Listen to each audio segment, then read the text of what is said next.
वोटों में धांधली को लेकर विपक्ष के आरोपों से चुनाव आयोग बुरी तरह घिरा हुआ है। विपक्ष जो आरोप लगा रहा है, आयोग उसे खारिज तो कर रहा है, लेकिन अपने बचाव में कोई सबूत पेश नहीं कर रहा। और विपक्ष भी जब वीडियो फुटेज की मांग कर रहा है तो उसे निजता का हनन बताते हुए चुनाव आयोग उससे इनकार कर रहा है। लेकिन अब जो खुलासा सामने आया है, उसके बाद फुटेज न देने को लेकर आयोग के इस बहाने का भी पर्दाफाश हो गया है, जिससे वो और भी कई सवालों से घिर गया है। देखिए ये रिपोर्ट। वोटों में धांधली को लेकर चुनाव आयोग अब अपने ही जाल में फंसता नजर आ रहा है। अब जो खुलासा सामने आया है उसने चुनाव आयोग की मुश्किलें और बढ़ा दी हैं। एक जांच रिपोर्ट में सामने आया कि 2019 में चुनाव आयोग ने मतदाताओं के डेटा, जिनमें फोटोग्राफ भी शामिल है, उन्हें तेलंगाना राष्ट्र समिति के नेतृत्व वाली तेलंगाना की तत्कालीन सरकार को शेयर किया। और खास बात यह है कि टीआरएस सरकार ने इस डेटा के साथ काम करने के लिए कथित तौर पर प्राइवेट फर्मों की नियुक्ति भी की थी। आरटीआई के जरिए ये जानकारी सामने आई है।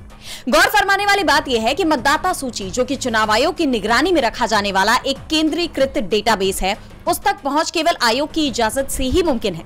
यानी पहले तक तो हर राजनीतिक दल को चुनाव आयोग से डेटा दिया जाता था, लेकिन जब कांग्रेस सांसद राहुल गांधी ने वोटिंग लिस्ट में हेरफेर के आरोप लगाते हुए फर्जी वोटिंग के दावे करते हुए चुनाव आयोग से डेटा मांगा, तो बाकायदा प्रेस कॉन्फ्रेंस कर मुख्य चुनाव आयुक्त ज्ञानेश कुमार ने इससे इनकार कर दिया। उनका कहना था कि इसमें महिलाओं की भी फोटो है, हम वो सार्वजनिक नहीं कर सकते, ये उनके निजता के अधिकार का हनन होगा।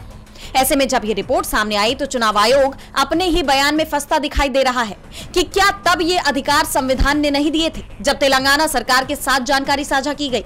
सोशल मीडिया पर इस रिपोर्ट की एक क्लिप शेयर करते हुए कांग्रेस ने भी चुनाव आयोग को घेरा है।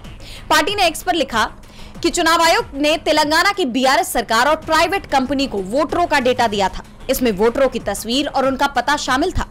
एक तरफ सीईसी ज्ञानेश कुमार वोटरों का डेटा देने में बहानेबाजी कर रहे हैं, दूसरी तरफ चुनाव आयोग पहले ही वोटरों का डेटा एक प्राइवेट कंपनी और बीआरएस सरकार के हाथ में सौंप चुका है।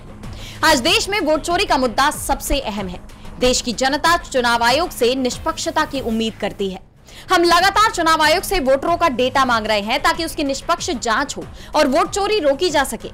ज्ञानेश कुमार को यह डेटा साझा करना चाहिए, वरना देश की जनता ये मानेगी कि ज्ञानेश कुमार वोट चोरों का साथ दे रहे हैं, उनकी रक्षा कर रहे हैं। इस खुलासे ने चुनाव आयोग को फिर से कटघरे में खड़ा कर दिया है।